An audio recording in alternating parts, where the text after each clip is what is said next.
Para comenzar, le quiero dar la bienvenida a todos, señoras y señores, muy buenas tardes. Bienvenidos todos a un nuevo webinar de la Cámara de Comercio Peruano-Chilena.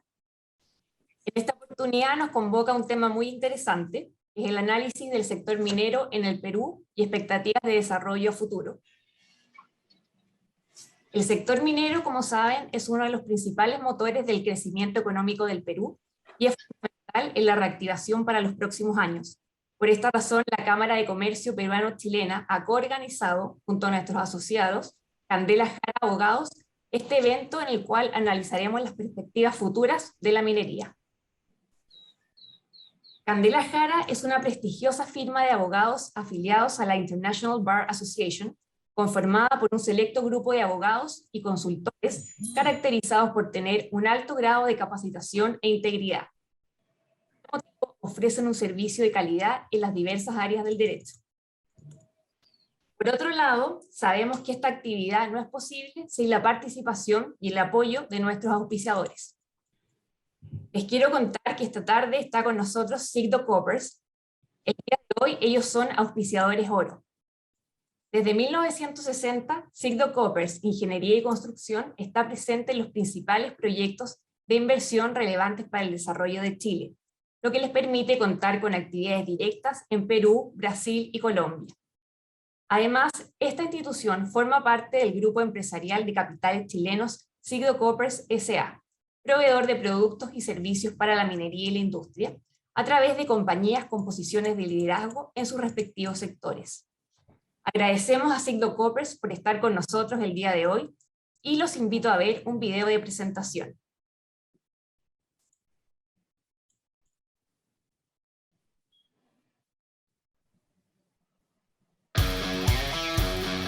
Más de medio siglo de historia en que hemos construido grandes cosas.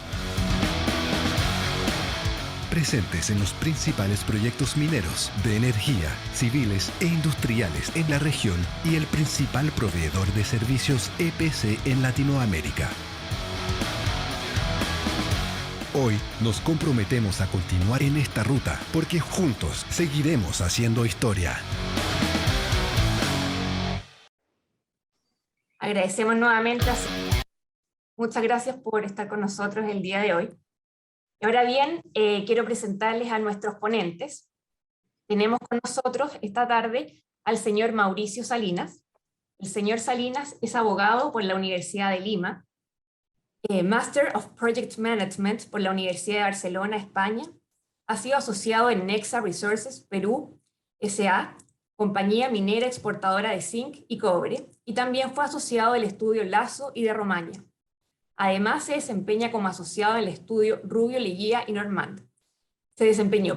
Actualmente es asociado senior en Candela Jara y Abogados, en el área de Derecho Regulatorio y Administrativo. También está con nosotros el día de hoy el señor Roque Benavides. El señor Roque Benavides es el presidente ejecutivo de la Compañía de Minas Buenaventura. Adicionalmente fue presidente de la Sociedad Nacional de Minería, Petróleo y Energía y ha desempeñado cargos directivos en diversas empresas e instituciones.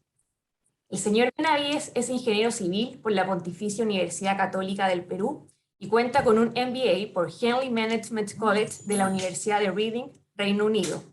Completó el Program for Management Development de Harvard Business School, así como el Advanced Management Program de Templeton College de la Universidad de Oxford, Reino Unido. Damos la bienvenida entonces al señor Roque Benavides y al señor Mauricio Salinas. Muchas gracias, Roque y Mauricio, por estar con nosotros el día de hoy. Y por supuesto, a continuación, la palabra queda a cargo de don Juan Carlos Fischer, presidente de la Cámara de Comercio Peruano-Chilena.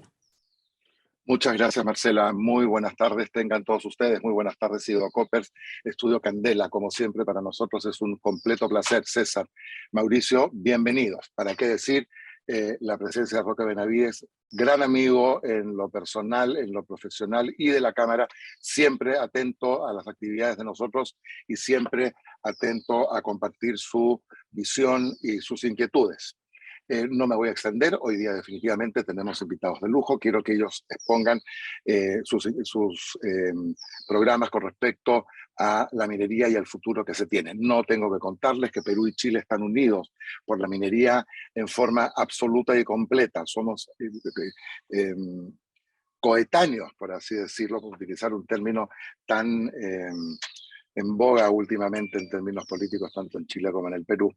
Entonces, es importantísimo estar en una industria que corre el riesgo constante y permanente de estar siempre en jeopardy, en manos equivocadas. Esperemos que esto no suceda. Roque, pensemos siempre en positivo, por supuesto, y los quiero dejar con esto. No sé quién va a empezar, si Mauricio Roque.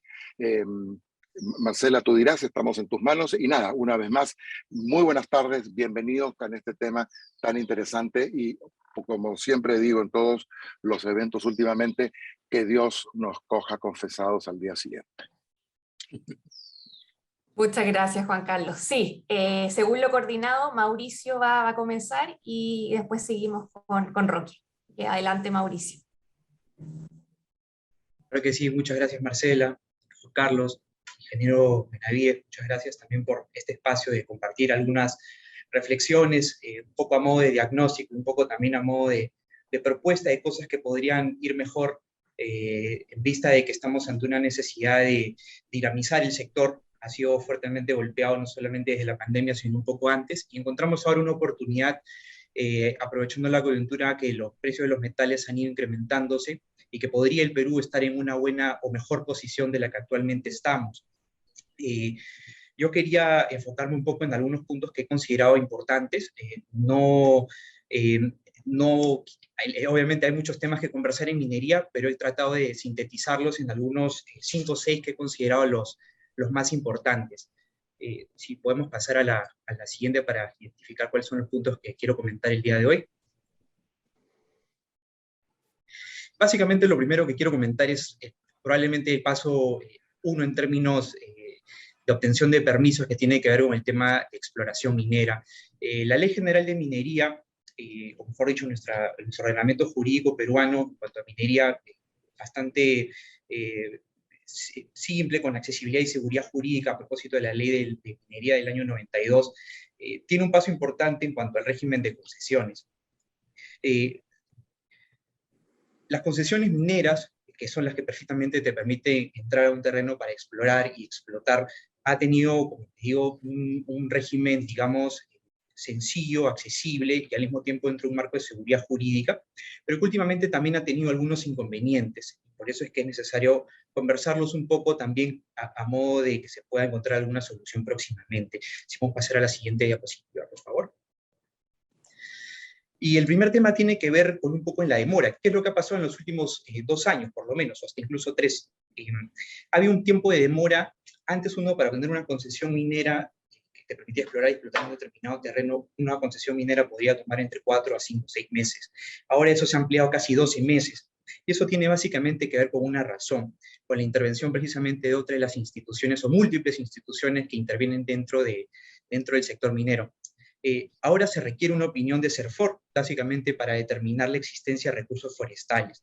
Es una opinión favorable que te diga si existe superposición o no en una concesión forestal. El problema grande que existe con esa opinión de CERFOR, que debiera de ser algo oportuno, rápido y simple, es que CERFOR no cuenta con un catastro de concesiones forestales, como por ejemplo sí lo tendría otra de las instituciones del sector minero, como es INGEMET. Entonces, esto está demorando y está generando una demora, y obviamente haciendo poco dinámica la exploración o el inicio del proceso de exploración minera en el Perú. Aquí tenemos un primer punto que se podría o se debería de mejorar. Otro punto muy importante tiene que ver con el cumplimiento de plazos legales, y esto se debe a que existe una multiplicación de procedimientos administrativos que por supuesto elevan los costos regulatorios al momento que un inversionista desee iniciar una campaña exploratoria en Perú. Pues los plazos legales no necesariamente se están cumpliendo. Toma aproximadamente entre 1 año y medio hasta casi 2 años poder recién empezar las aprobaciones para perforaciones diamantinas, por una multiplicidad de permisos, ¿no? Desde la obtención de una concesión minera, la autorización para entrar al terreno superficial, los permisos arqueológicos, la autorización de inicio de actividades de exploración, y una serie de cosas que podrían demorar mucho el inicio de actividades de perforación y exploración, como es natural. La exploración es sumamente importante. Es precisamente el paso 1 lo que permite de que más adelante se pueda eventualmente desarrollar una actividad minera de explotación y o procesamiento. Entonces, es necesario que el Perú, en este momento, que estamos en un momento en el que los precios de los metales han ido incrementándose, pueda fomentarse una política vinculada a la exploración minera, algo que se ha perdido y ha caído mucho en los últimos años por diferentes razones. Una de ellas es el tema de los plazos legales. Al final lo que nosotros proponemos, siempre hemos buscado, es que el Perú esté proponiendo una regulación minera competitiva con tiempos razonables para la obtención de permisos, una transparencia y predictibilidad, que obviamente en lo que el administrado o el inversionista busca, y por supuesto, algo que se ha dejado has tenido muchos problemas últimamente es el concepto de sostenibilidad. Encontramos un balance y, por supuesto, un cuidado entre los impactos sociales y ambientales también. Otro de los puntos también importantes dentro de la exploración minera, y esto es definitivamente una propuesta que incluso vino del mismo ministerio hace algún tiempo, tiene que ver con la necesidad o no de una consulta previa en etapa de exploración minera. Como sabemos, la consulta previa, que viene a partir de un convenio de la OIT, requiere de que todas aquellas medidas legislativas o administrativas que de alguna manera pueden impactar en los derechos colectivos de los pueblos indígenas originarios sean socializados, consensuados con estas poblaciones. La dificultad o el tema con la exploración minera en este caso es que una campaña de exploración o perforatoria tiene un tiempo de duración, es decir, es temporal. La naturaleza de la actividad de exploración es temporal. Entonces, no podemos hablar de unos impactos de largo plazo. De hecho, a modo de ejemplo, un destacado geólogo en el Perú hablaba que de 1000 prospectos, 99 llegan a perforar y solamente uno llega a ser mina. Entonces no podemos hablar de que existen unos impactos a largo tiempo o a largo plazo que precisamente requiera que se le informe, consulte o se requiera algún tipo de consenso con la comunidad a través de un proceso de consulta previa que, por supuesto, demora el inicio de una campaña de perforación. Entonces, ¿cuál es una salida, una buena propuesta? Porque no es simplemente la idea de dejar de lado los impactos sociales o eventualmente una participación ciudadana también, un consenso o unos acuerdos con las comunidades. Una salida muy eficiente en los casos de exploración minera siempre ha sido la posibilidad de suscribir algún tipo de acuerdo previo que te permita no solamente la utilización del terreno superficial al momento que el inversionista llega y desea realizar algún tipo de actividad exploratoria en un determinado terreno, sino también de que la comunidad esté de acuerdo y entienda que una campaña de perforación tiene un tiempo de duración, es temporal, que no tiene una generación de impactos ambientales significativos, como mucha gente piensa.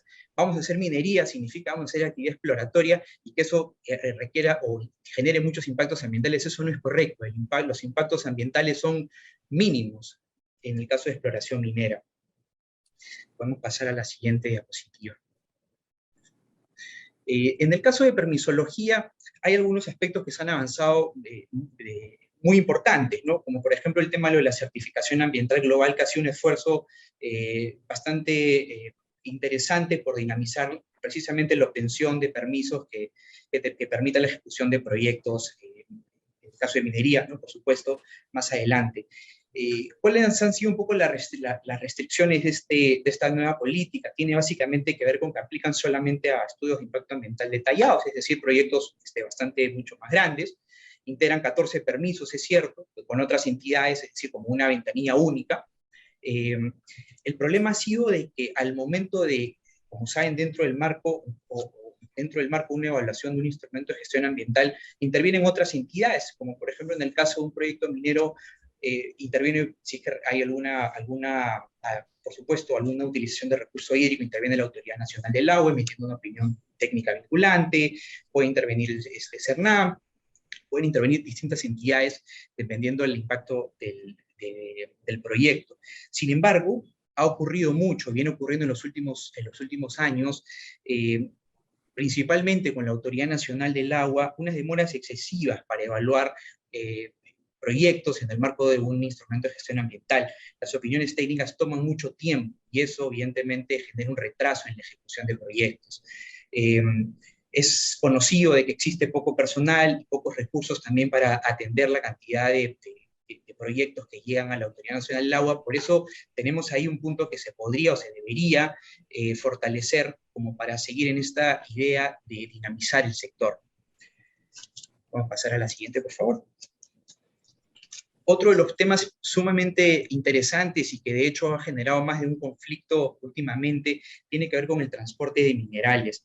Y eso debido a que no existe en la normativa ambiental una definición de área de influencia del proyecto respecto al transporte de minerales por vía ordinaria como puede ser una carretera. Y este caso yo quiero comentar precisamente el caso de las Bambas, ¿no? Que es algo que ha generado muchos conflictos en los últimos años, y esto tiene que básicamente que ver con el planteamiento inicial del proyecto, que planteó un mineroducto, y que sin embargo luego cambió a un transporte por vía nacional. El tema aquí es de que es complicado, ahora que se plantea, o que las Bambas plantea la utilización de, o ejecuta, mejor dicho, una ruta de transporte de concentrados con una carretera de uso público. En la carretera circulan no solamente los camiones de las Bambas, sino también autos particulares, buses de servicio, y camiones de diversas empresas que nada tienen que ver con las Bambas. Entonces, es decir, se genera un impacto que no es únicamente generado por la empresa minera. Es decir, no es un componente exclusivo de las Bambas, y por eso los impactos, o todos los impactos, no podrían ser atribuidos solamente a la empresa. Por consiguiente, los muchos, o casi 400 kilómetros que existe desde la operación de las Bambas hasta la salida hasta el puerto, no podrían ser todas las comunidades o todas las localidades cercanas a la carretera pertenecientes al área de influencia, y por consiguiente ser beneficiadas con algún tipo de compensación, evidentemente por los daños o por los impactos ambientales o sociales. Esa es la parte compleja, y hoy por hoy eso ha generado una serie de conflictos sociales últimamente. Por supuesto que todavía ha sido muy, muy complicado llegar a una delimitación. Por eso es de que una de las propuestas importantes en este caso es que se pueda definir un área de influencia del proyecto cuando existe un transporte, digamos, de esta naturaleza. Entonces, es definitivamente un reto para las autoridades y como políticas ambientales en lo que viene más adelante. Podemos pasar a la siguiente, por favor. Y otro de los puntos que definitivamente no quería dejar de tocar tiene que ver con la gestión social, algo que probablemente haya sido un inconveniente para el desarrollo de muchísimos proyectos. Hace un par de días, un funcionario de un banco muy conocido hablaba una cifra muy alta por detención o paralización de proyectos debido a una poca capacidad del Estado, por supuesto, en trabajos de gestión social, ¿no? Y eso tiene que ver básicamente con muchas cosas. Yo identifico algunas que les quisiera comentar. Existe una capacidad de seguimiento y resolución de conflictos muy dispersa.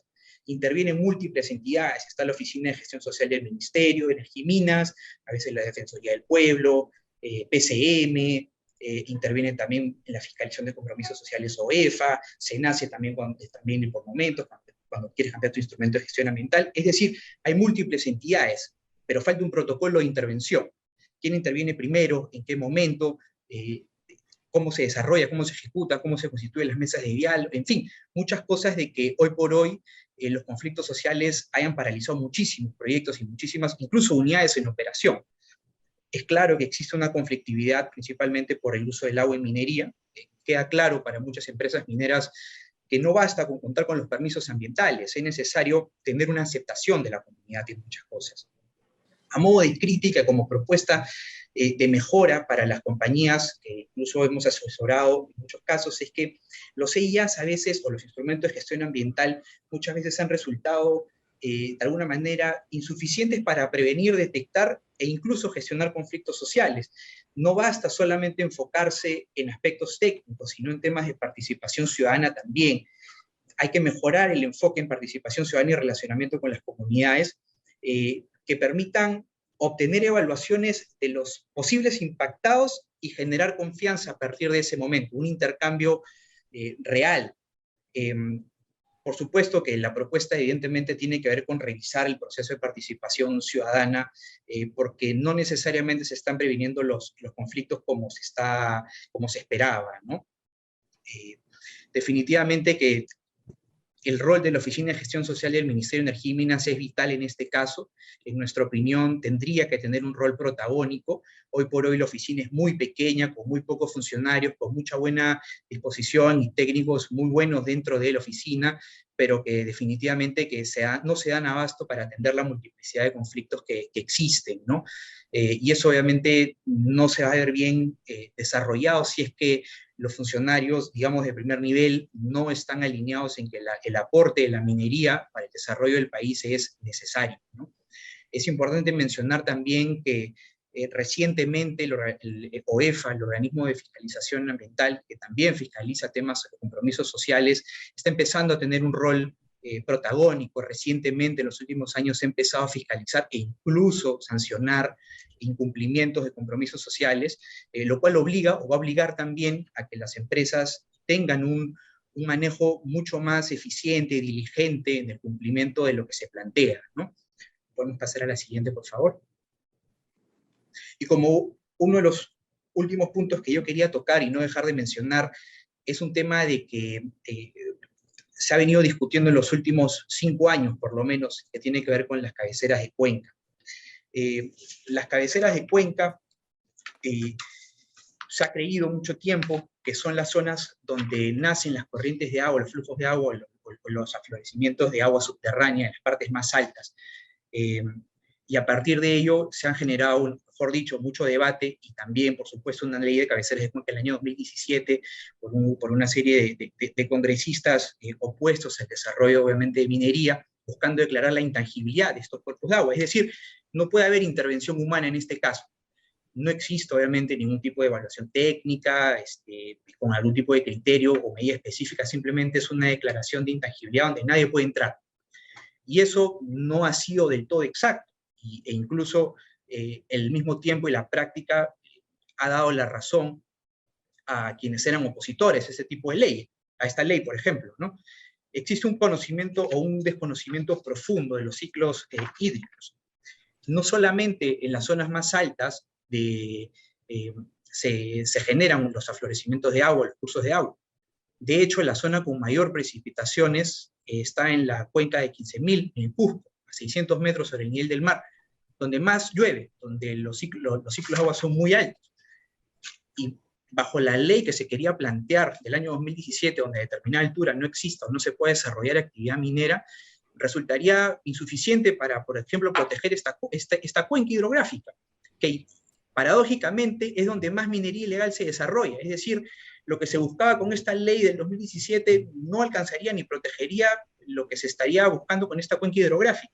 Es decir, no está cumpliendo con su rol de ninguna manera. Por tanto, las zonas de origen no significa que sean necesariamente las zonas de mayor producción hídrica. Las cabeceras de cuenca tienen características diferentes. Por supuesto, requieren que se regulen de manera específica, no con un criterio general o una declaración a priori, como decimos los abogados, y por consiguiente nadie pueda ingresar o tocar ese cuerpo de agua. La propuesta, o mejor dicho, lo que consideramos que es pertinente es que la Autoridad Nacional del Agua, criterios técnicos, a través de la guía metodológica y criterios técnicos, pueda actualizarse, considere temas o aspectos puntuales muy claros. Antes de declarar cualquier zona como intangible, es necesario contar con un conocimiento de los ciclos hidrológicos de cada una de las cuencas. Con esa información técnica, se va a poder identificar cuáles son las zonas que generan mayor producción hídrica y cuáles son las que pueden ser, obviamente, aguas utilizadas por los usuarios. Y lo que es más importante, en mi opinión, en nuestra opinión, el momento de determinar la vulnerabilidad ambiental o no de una cuenca hidrográfica tiene que ser el momento de la evaluación de un instrumento de gestión ambiental planteado por un titular que quiere o desea desarrollar una actividad económica en esa zona. En ese momento, la Autoridad Nacional del Agua, en aplicación de la guía metodológica y criterios técnicos, podría determinar si esa actividad pone en riesgo o no la cuenca. Y, por supuesto, la funcionalidad ambiental de ese espacio. Antes sería muy complicado porque no está en capacidad de hacerlo. recién en ese momento se puede tomar en cuenta cuál es el régimen de precipitaciones, la temperatura, la latitud, la geología, vegetación, y por supuesto, dentro de nuestra opinión, esa guía debiera de tomar en cuenta, o definir, mejor dicho, conceptos de vulnerabilidad como la producción de escorrentías o recargas de acuíferos. Recién es en ese momento que podríamos hablar de una verdadera y eficiente protección de las cuencas hidrográficas, si es que eso es lo que se desea, por supuesto, ¿no? Al final, si podemos pasar a la siguiente,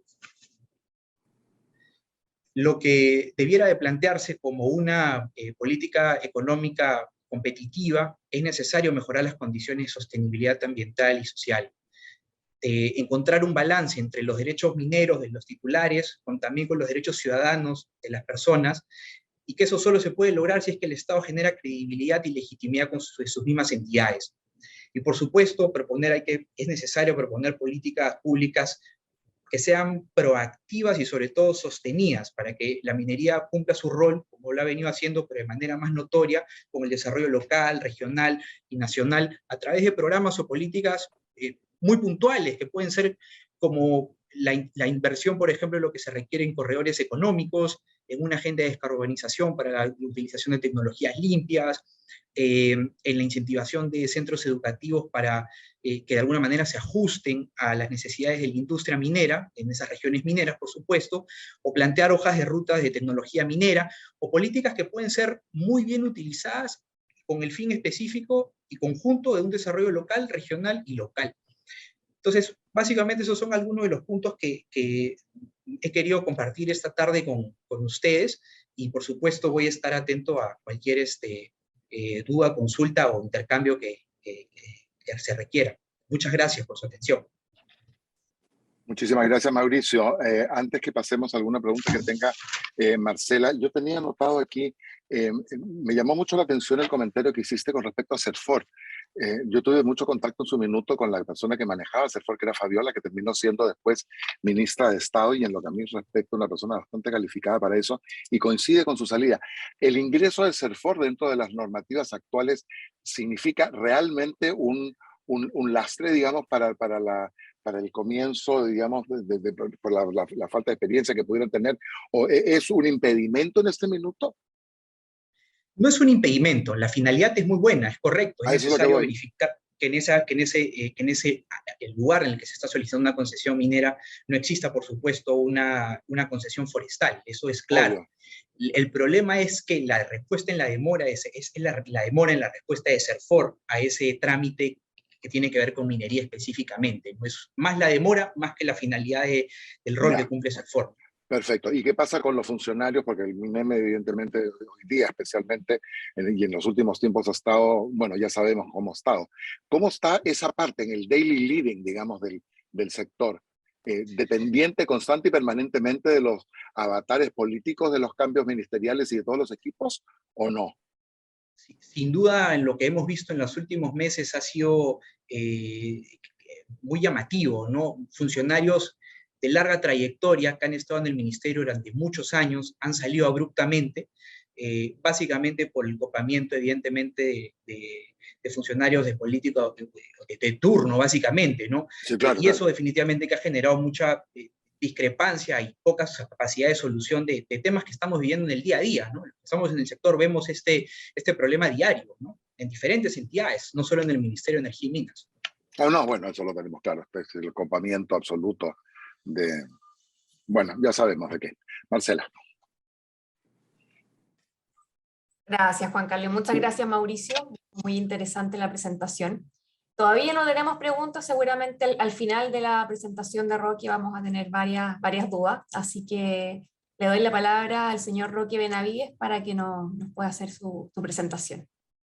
Muchas gracias. Yo había quedado con mi amigo César Candela, que un poco comentaba la lúcida presentación que ha hecho Mauricio Salinas, que la verdad que me ha impactado muy positivamente. Creo que ha tocado los temas principales, así que yo me limitaré a hacer algunos comentarios, además por cuestión de tiempo. Y creo que es importante mencionar que entre Perú y Chile producimos el 40% del cobre de todo el mundo. Y entre Perú y Chile tenemos el 40% de las reservas o algo así de mineral de cobre del mundo, y que el cobre es el metal del futuro, es el metal del medio ambiente, el metal que se utiliza en las energías renovables, la energía eólica, la energía solar, y que, como dicen desde Tesla en adelante, los vehículos tendrán que ser en el futuro vehículos eléctricos que consumirán 10 veces más cobre de lo que están consumiendo en este momento, y los camiones, por supuesto.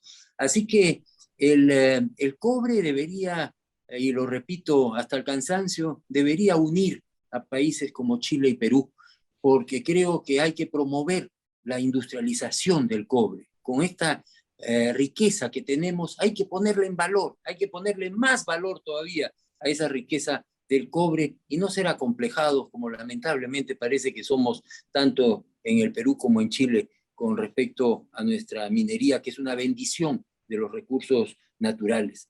Para eso hay que encontrar ese cobre, y Perú en ese sentido tiene una posición muy expectante, porque la mayoría de los proyectos de cobre están en el Perú. Seguramente también hay muchos en Chile, pero en el Perú hay un enorme potencial. Yo me he sonreído un poco de que me hayan sacado esa frase que le di al periodista Nicolás Lúcar en una entrevista ya hace algún tiempo, que me habló pues que la minería era como el guano y el salitre, que se iban a acabar de todas maneras. Y yo le dije que no era así, que es un absurdo esa comparación. Entonces él me preguntó, ¿para cuántos años tenemos minería en el Perú? Yo le dije, si usted me insiste la pregunta, entre 600 y 1000 años, porque ni en el Perú ni en Chile se han descubierto todo el potencial que se tiene, no se han descubierto los yacimientos en profundidad, no se han descubierto los yacimientos que hay en el suelo o en el subsuelo marino, que con tecnología, con cuidado del medio ambiente, se podrán explotar hacia el futuro. Y es la exploración la que nos lleva a poder descubrir todos esos yacimientos. Esa exploración nos lleva a los descubrimientos. Yo no sé si la cifra de 99-1 la voy a compartir, porque entonces los geólogos se quedan sin trabajo, pero yo creo que es menor esa proporción, pero claro, viniendo de un abogado puede ser pues que tenga razón. Yo, la verdad es que creo que es un proceso, la exploración es un proceso que nos lleva a descubrimientos, y que en el Perú y en Chile hemos sido pues muy exitosos en descubrirlos. Esos descubrimientos nos llevan a un proceso de construcción. Mi padre solía decir, las minas o los yacimientos se descubren, las minas se construyen, y ahí es donde viene esa interacción con el mundo de la construcción, que genera tantos puestos de trabajo. Por eso es que decimos que en el periodo de construcción de un yacimiento se generan mucho más puestos de trabajo que cuando se está produciendo. Y por supuesto, después de la construcción viene la producción. Y es ahí donde nosotros, especialmente en el Perú, no podemos perder el coche de la historia, el coche de esos precios del cobre que han subido, y que muy bien lo ha dicho Mauricio, y que es producto de una industria de largo plazo. Habrán épocas donde habrán precios más bajos, pero si queremos beneficiarnos de todo el circuito, pues tenemos que poner en valor esos yacimientos. Por supuesto que la consulta previa es importante, pero lo que no debe haber es veto previo, ¿eh? No debe haber veto previo. Lo que puede haber es consulta, y ahí es donde, quién sabe, nos falla en el Perú específicamente la presencia del Estado. El Estado brilla por su ausencia en las áreas rurales de nuestro país, brilla por su ausencia dentro de esos funcionarios públicos que cuánto quisiéramos que tuvieran una carrera pública, y que no tuviéramos, por ejemplo, con lo que estamos viviendo en el Perú, en menos de 8 meses, 4 ministros, y que cada uno de esos ministros quiere llevar a sus funcionarios y frustra a los funcionarios probos y de carrera que han estado trabajando en el ministerio durante muchos años. Yo creo que si es que queremos tener una industria minera en el largo plazo, tenemos que tener una carrera pública, y el Ministerio de Energía y Minas es un ejemplo, pero todos los demás ministerios, es decir, el Ministerio de Salud debe estar todo el mundo súper frustrados, y el Ministerio de Transportes y Comunicaciones seguramente se dedicarán a bailar rancheras ahora, pero ese es un tema que no es aceptable, no es aceptable. El Perú y Chile merecen tener a la mejor empresa de su país rigiendo los destinos del sector público. En el Perú, Perú Sociedad Anónima, y en Chile, Chile Sociedad Anónima, y tener el mejor talento del mundo trabajando para nuestra población, para nuestra gente.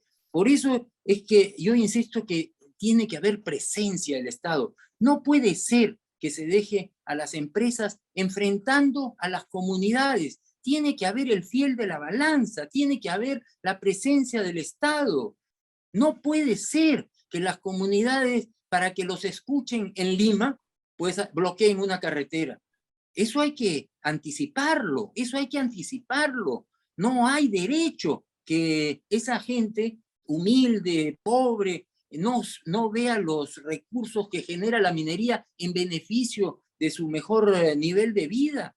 Y es ahí donde yo comparto con ellos de que es pues muy frustrante y definitivamente lo que necesitamos es ser mucho más sostenibles. Y la sostenibilidad se entiende como el potencial geológico, como infraestructura que tiene que haber a todo lo largo y ancho de nuestra patria, con una gestión social, con funcionarios que yo admiro del Ministerio de Energía y Minas, pero como muy bien ha dicho Mauricio, necesitan pues los recursos. ¿Cómo se les va a quitar los recursos? El presente gobierno que tenemos acá en el Perú es probablemente el mayor daño que está haciendo es al funcionario público, a quienes seguramente creen que están favoreciendo. Y por supuesto, en minería tenemos que comenzar a hablar, como hablan algunos poetas, la narrativa de la cabecera de cuencas, narrativa, porque no es verdad. Si ustedes se ponen a analizar, una cuenca está subdividida por millones de subcuencas, por pequeñitas cuencas. Y claro, lo que nos quieren llevar los antimineros es a decir en cabecera de cuenca, no definen cuenca, no definen hasta dónde llega ese concepto. Es una narrativa que se está hablando especialmente en el Perú y que tenemos que definirla. Yo estoy ahora de decano departamental del Colegio de Ingenieros del Perú y los ingenieros tenemos que hablar con cosas concretas, no con cuestiones gaseosas. Y las cuencas tienen que definirse en todo caso. Y creo que en eso el Estado cumple un rol fundamental. Si queremos una mejor minería, una minería más responsable, también necesitamos que el Estado sea mucho más responsable y que las comunidades sean responsables, que entiendan lo difícil que es hacer empresa, especialmente en las zonas altoandinas, como decimos en el Perú, donde el diablo perdió el poncho, porque la gente muy fácil hablan pues de San Isidro, de la oficina del señor Candela, muy fácil hablar pues de minería desde ahí, pero vaya usted pues a 4.700, 5.000 metros de altura, tengo que llevarlo al doctor Candela para que aprenda un poquito de eso. Y se está ajustando la corbata, ya parece que ya está perdiendo la respiración. Vamos a ir. Bueno, pero la verdad es que si queremos una minería responsable, una minería sostenible, necesitamos, por supuesto, que todos asumamos nuestra responsabilidad. Comunidades, el Estado, las empresas, las ONGs, y que, por supuesto, todos cumplamos, para hablar en términos legales, con el Estado de Derecho. Las leyes están para cumplirse para todos, para todos. Usaré un término muy popular en estas épocas, para todo el pueblo, para todos. Y el pueblo somos todos nosotros.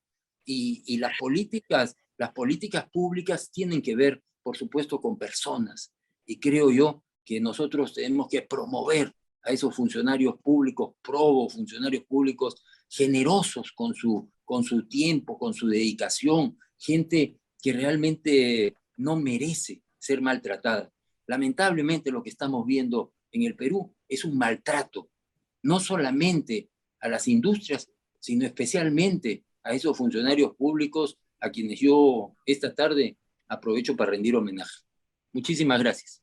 Muy bien, muy bien. Es evidente que no solamente es un tema de Estado, Roque, es un tema de país y en general. Ahora, si es que las cosas siguen por el rumbo que se supone que van a seguir, creo que es la oportunidad que tenemos todos de ingresar al Estado, y eso es otra de las cosas que no se puede. ¿Cómo hoy día tentar a un empresario, a una persona que tenga capacidad y que tenga cariño, que tenga amor por su país, poder integrar el Estado después de lo que hemos visto ahora? En Chile exactamente lo mismo, ¿no?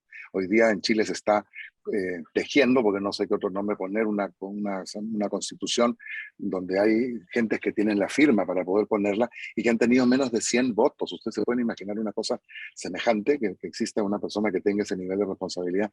Pero en fin, César, yo me imagino que tú, que estás en los dos lados del escritorio, ¿no? Porque es bien difícil a un político nato como eres tú, independientemente de tu profesión, ver lo que está sucediendo ahora y tratar de convencer a sus pares de que hay que mojarse el hombro también, pues, ¿no? O sea, hay que compartir estas preocupaciones y hay que tener y tomar una responsabilidad serísima. Hoy día, por ejemplo, ¿quién se podría animar a ser ministro? Mauricio, por favor, ¿se imaginan?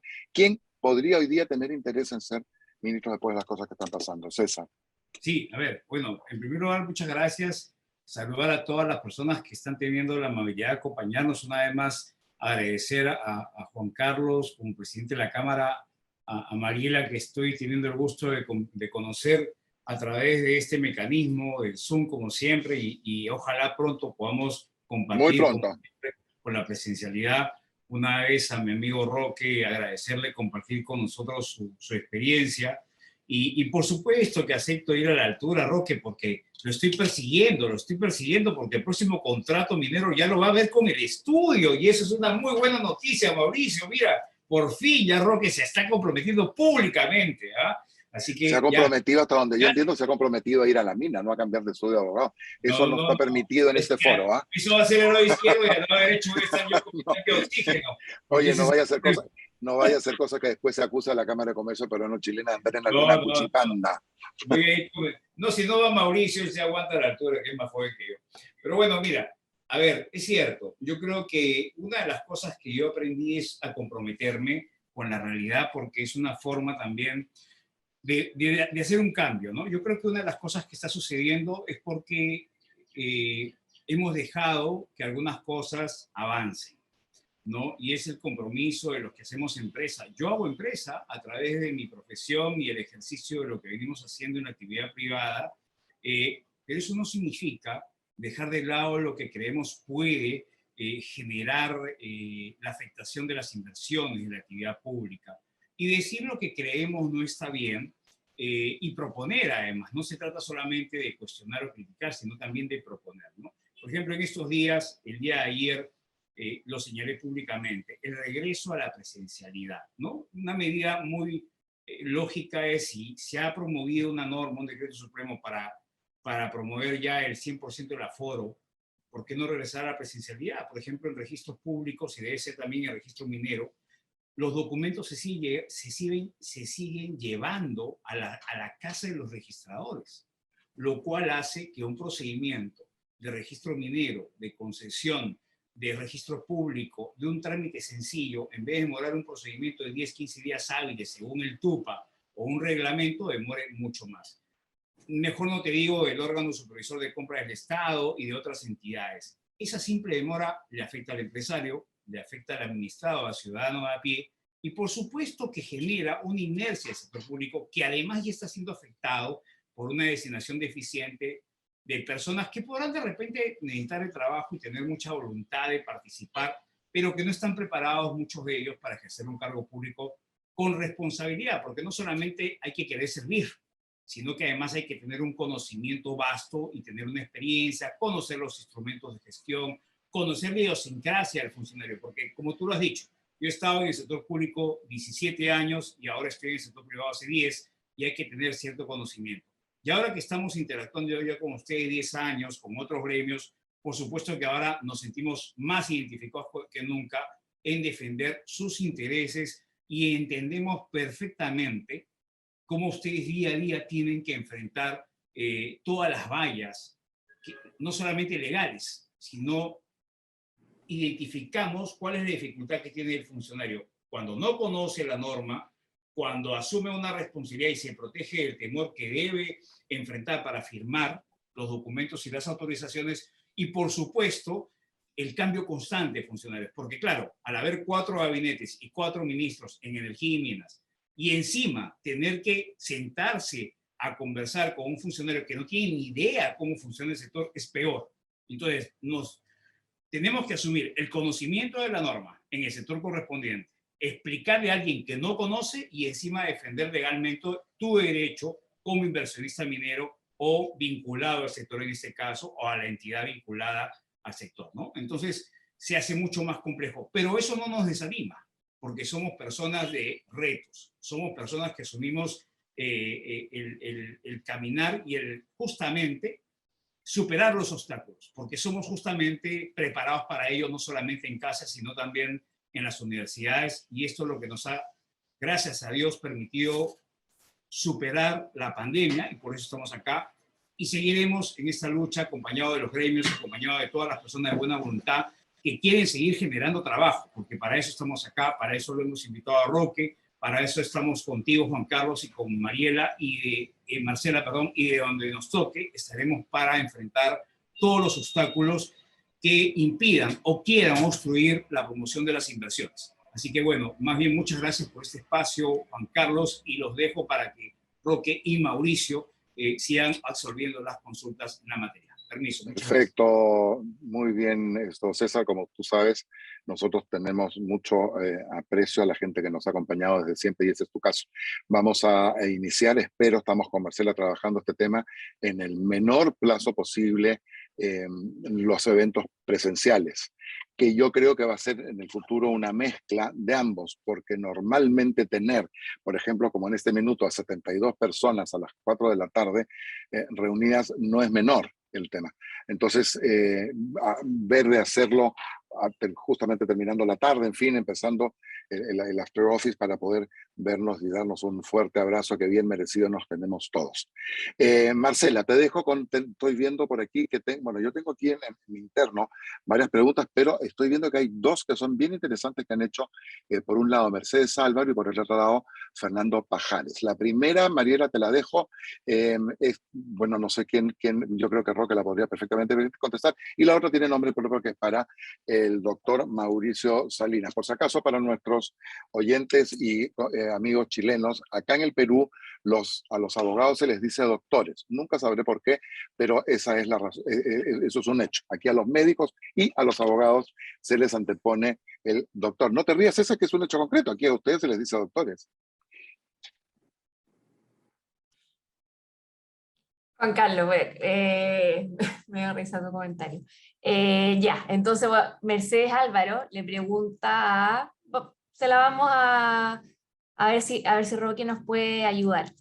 ¿Cómo los conflictos sociales y políticos están afectando la construcción prevista de proyectos mineros? En términos generales, ¿se puede esperar el inicio de construcción de alguno este año o será más real pensar en 2023? Desde la pregunta quisiera un poco refrasearla, si me permite, Mercedes. No es ninguna crítica. Mucho se habla de los conflictos socioambientales en el Perú, como si todo fuera social y ambiental. Ahora has usado tú el término sociopolíticos. Creo que ese es mucho más pertinente que el de socioambientales porque esencialmente tiene que ver con la sociedad y con la política. Pero en general yo separaría lo social de lo político y por supuesto que de lo ambiental. Yo creo que la gente irá dándose cuenta, las comunidades, los propietarios de terrenos, la gente en los alrededores, que del cuero salen las correas, dice un dicho muy antiguo. Y si es que queremos generar puestos de trabajo, si queremos generar empresas comunitarias o empresas de la gente de la zona, pues necesitamos poner en valor y en producción esos yacimientos. Yo creo que las cosas tendrán que ir madurando y iremos sacando proyectos. Escuché con mucho gusto que TEC tiene el proyecto Safranal y que está dispuesto a ir avanzando. Definitivamente para el 2023 estará Quellaveco de Anglo American. Creo que Southern está avanzando con Michiquillay en la zona de Cajamarca, y hay otros proyectos ya menores. Nosotros en Buenaventura estamos avanzando con el cobre de La Zanja y de Tantahuatay. Así que hay zonas que sí están avanzando. El problema con los medios de comunicación es que las malas noticias hacen primeras planas, las buenas noticias ni las mencionan. Ese es uno de los problemas. Pero creo que tenemos que enfrentar los conflictos sociales, los conflictos políticos y los conflictos medioambientales. No digo yo, el señor Roque Benavides ha debido estar en el gabinete hace mucho tiempo y haber estado en Palacio. No tendríamos los problemas que tenemos hoy día, Roque, si tú te hubieras mantenido aceptando lo que todos tus correligionarios estábamos pidiendo. Oye, O no, César, hemos estado juntos en eso. Oye, de presidente como que de gabinete. No, pues eso es lo que estoy diciendo. Fue primero presidente y después, como ya nos resultó, pensamos que podía llegar al ministerio, pero no ha querido ninguna de las dos cosas. Bueno, de buena te libraste. Que Carlos quiere el after hours para poder tomarte un vino y justificar con el vino las cosas que están hablando. ¿No? Hay que tratar de reírse un poco nada más, Roque. Pero claro. Marcela. Sí, la señora Mercedes Álvaro contrapregunta también. Están llegando y llegando preguntas. Mercedes Álvaro pregunta, adicionando a la anterior, ¿San Gabriel arrancará este año, por ejemplo?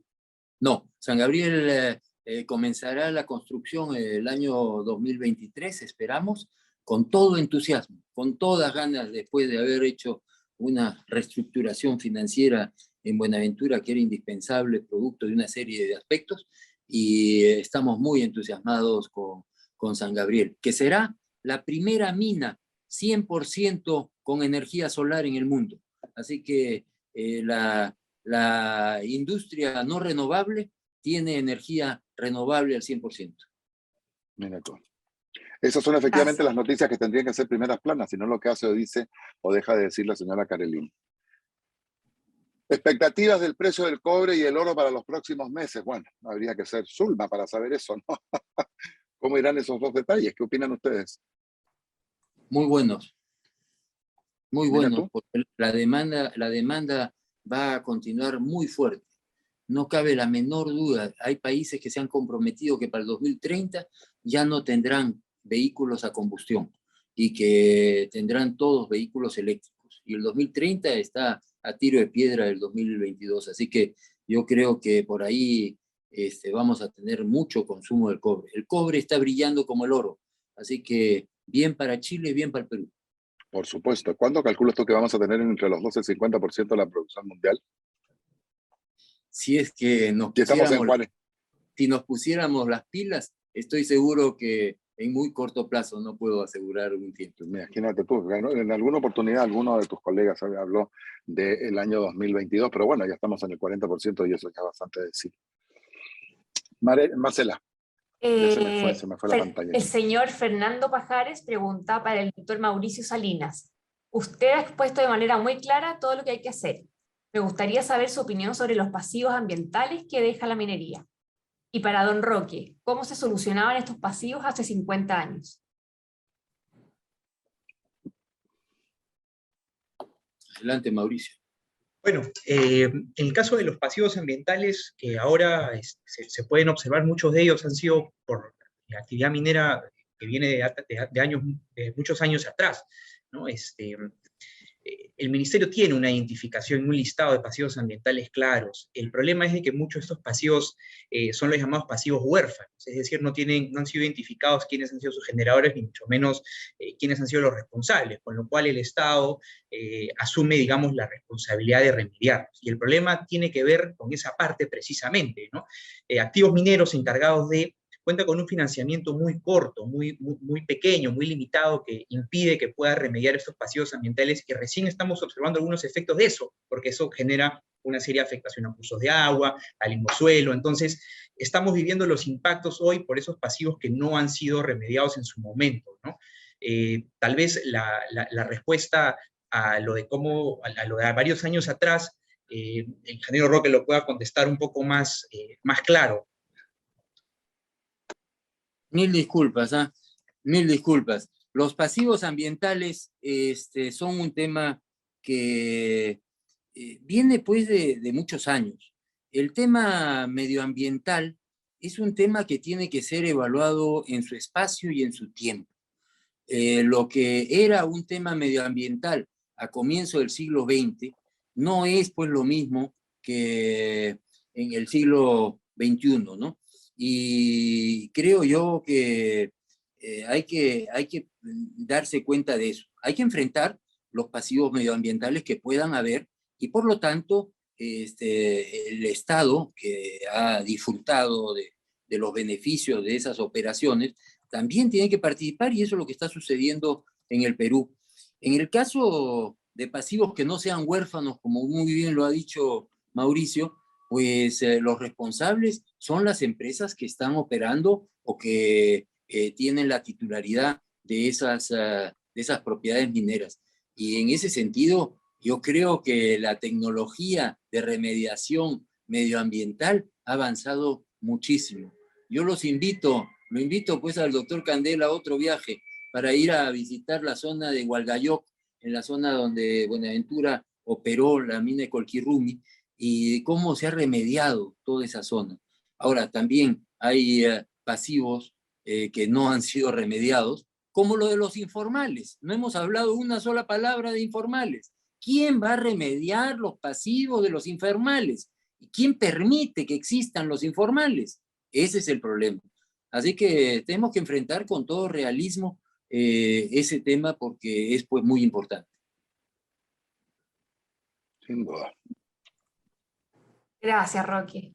Ya la última pregunta para poder liberarte y ya poder dar por terminado el webinar. Enrique Alvarado nos pregunta, ¿en cuánto influye políticamente que la SNMPE sea presidida por un ejecutivo en vez de un accionista relevante de una de las compañías pertenecientes al gremio? Ouch. Esa es una discusión que se viene dando de muchos años. ¿Quiénes deben de ser los que dirigen los gremios empresariales? ¿Los dueños o los funcionarios? Primero, ¿existen dueños de empresas a estas alturas del partido? Existirán accionistas. Cada vez más las empresas son de accionariado difundido y por lo tanto no hay dueños. ¿Y los funcionarios? Bueno, depende de qué tan comprometidos estén los funcionarios. Y un hombre como Raúl Jacob es un hombre que yo contraté el año 90 para que trabajara en el Instituto de Estudios Económicos Mineros, cuando yo estaba de presidente de esa institución, parte de la sociedad de minería de entonces. Y es un hombre que está absolutamente comprometido con la industria minera. Es un hombre de una seriedad y de una responsabilidad increíble, súper peruano, por más que tenga el apellido Jacob. Así que se ha educado en el Perú, en la Universidad del Pacífico. Entonces, no sé quiénes son los dueños y qué calidad de ejecutivos, pero yo creo que lo que necesitamos es el mejor talento y la gente más sensata y más atinada para poder liderar esos gremios empresariales. Muy bien, Roque. Muchísimas gracias a Roque, a Mauricio y a César. Vamos a mantenernos en la hora, nos hemos pasado un poquito. Sé de la agenda apretada que tiene Roque y también César y por supuesto Mauricio. Les agradezco muchísimo su presencia esta tarde con nosotros. Esperemos que nuestros queridos países vayan avanzando por la senda que tienen trazada hace mucho tiempo y que hoy día elementos extraños quieren de una forma u otra torcer. Sí, vamos a hacer los esfuerzos necesarios para poder reunirnos próximamente. Estamos ya, como les dije, viendo con Marcela la posibilidad de hacer un evento muy importante, que ya lo tenemos en cartera, que nos va a involucrar a políticos y empresarios de los dos países a portas de los cambios que se vienen en el país del sur y los que, por supuesto, esperamos que se den acá en el Perú lo más prontamente que se pueda, cualquiera que esté fuera, pero lo que sí no podemos seguir es en esta incertidumbre de cambiar ministros cada 15 días o cada mes y ver ahora quién viene, porque en el fondo eso es quién se anima, veremos, pues en los próximos días tendremos ya las novedades con respecto al nuevo ministro de Transportes. Y bueno, y a los que les toque ir saliendo también, pues, ¿no? Bueno, sin más, los dejo. Muchísimas gracias a todos por su presencia, a todos nuestros amigos, especialmente a nuestros amigos de Ciclocopers por la gentileza que han tenido de estar con nosotros, y al Estudio Candela, que como siempre, de la mano para cualquier evento nuestro, con su apoyo y con su presencia. Roque, un gran abrazo virtual, lo mismo para ti, César, encantadísimo, Mauricio, espero verlos pronto. Marcela, muchísimas gracias a nuestros directores que nos han acompañado hoy día y a nuestros amigos de siempre, tanto en Chile. He visto, hoy día sí, hemos estado solamente con Chile y con Perú. Han habido oportunidades en las cuales nos acompañan amigos de México y de Colombia también, pero dada la importancia de la minería tanto en Chile como en Perú, eso era lo que nos interesaba. Muchísimas gracias a todos. Tengan ustedes muy buenas tardes, muy buen fin de semana para los que lo inician mañana. Gracias a ustedes.